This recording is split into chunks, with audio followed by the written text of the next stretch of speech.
think what drew me to it was that it was so amazing how these communities were formed, and sometimes how quickly they're formed and how intense they are. I belong to one particular network group of online women, and 2/3 of them I've never met in person. And I would trust them with anything, like I would a best girlfriend that I've known my whole life. In September of 2014, TMZ released footage of NFL running back Ray Rice delivering a knockout punch to his fiancée. In the wake of this incident, a Why I Stayed, Why I Left Twitter campaign took off and formed a community of victims sharing their personal stories and supporting those who are struggling in violent relationships. I think the common interest is the start. I think that's the starting point. Then I think it takes trust. It's like a circle of trust. And there are some groups where I would never post anything very personal or very anything. I would offer advice, I would give things like that, but nothing about myself.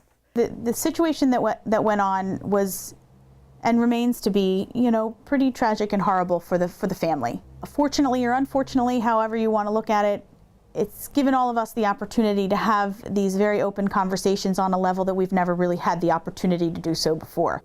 I do belong to a couple groups that are for social good. I was recently, a couple years ago, part of a group that took a trip to New Jersey to help support Sandy, the devastation from Sandy. It was Jersey Love. If you look up #JerseyLove, you'll find the stream of what we did. We went to Atlantic City. We went to a couple places on the Jersey Shore to help raise awareness of what they were doing to come back after Hurricane Sandy.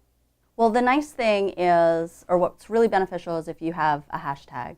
I know it's so overused, but if you can come up with a good one that's not too long, it's a great way to track it. It's a great way to draw attention to something. It's a good way to get a lot of people all talking about the same thing. And that's what's so cool about social media, is that people from all over the world can all be talking about the same thing, and it can be happening in Texas. And people in Europe are talking about it, or people in Australia are talking about it.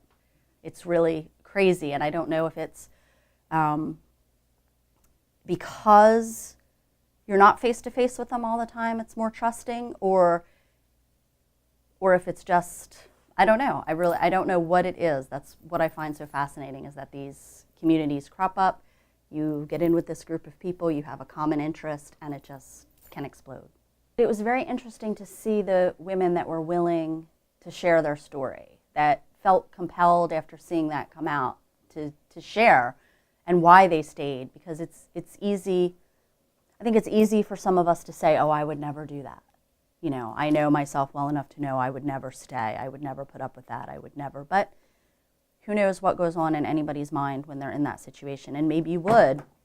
And what I thought was really fascinating was the stories that women were willing to share, again, with complete strangers and the general public, for anybody to read or look at.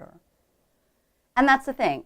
Again, being a social media professional, social media has the reputation, it's free. Right? It doesn't cost anything. Twitter is free. Facebook is relatively free. They're all free. So the only cost to a company or a person is time. But time is money. What I find is sometimes there will be a hashtag campaign going on, and somebody will break in there with a really inappropriate tweet or Facebook post or something like that to try to leverage off of a very popular hashtag. Get involved, see what's out there, listen for a while before you jump in.